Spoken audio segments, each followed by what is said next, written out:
بسم الله الرحمن الرحيم.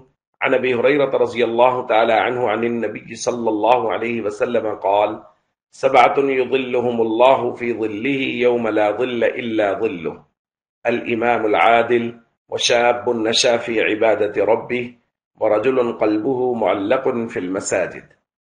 رواہ البخاری۔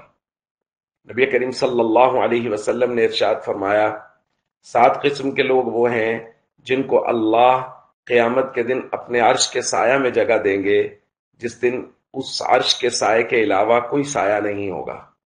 نمبر 1، عادل حکمران۔ نمبر 2، ایسا نوجوان جو اللہ کی عبادت میں پروان چڑھے۔ اور نمبر 3، ایسا شخص جس کا دل ہر وقت مسجد میں لگا رہتا ہے۔ دوستو، یہ چند لوگ ہیں جن کو اللہ قیامت کے دن اپنے عرش کا سایہ نصیب فرمائیں گے۔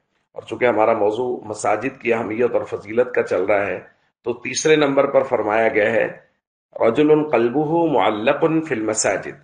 وہ شخص جس کا دل مسجد میں اٹکا رہتا ہے، وہ شخص بھی قیامت کے دن اللہ کے عرش کے سائے کے نیچے ہوگا۔ اور دوسری روایت میں نبی کریم صلی اللہ علیہ وسلم نے ارشاد فرمایا، اذا رأیتم الرجل یعتاد المسجد فاشهدوا له بالایمان۔ جب کسی آدمی کو دیکھو کہ مسجد اس کی عادت بن چکی ہے، یعنی وہ مسجد میں مستقل جاتا ہے، مسجد کی ضروریات کو دیکھتا ہے، ہر نماز کے وقت مسجد میں پہنچتا ہے، تو فرمایا اس کے ایمان کی گواہی دے دو۔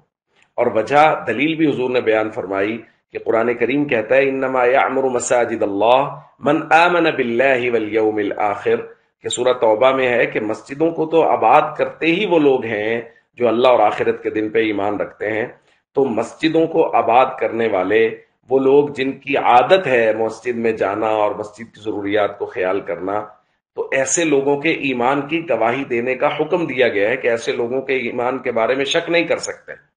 اس لیے ہم سب کو چاہیے ہم خود عادت بنائیں مسجد میں جانے کی، مستقل مسجد میں جائیں، اور جو لوگ مساجد کے ساتھ محبت کرتے ہیں، تعلق رکھتے ہیں، مساجد کو آباد کرتے ہیں، ان کو بھی عزت اور احترام کی نظر سے دیکھیں۔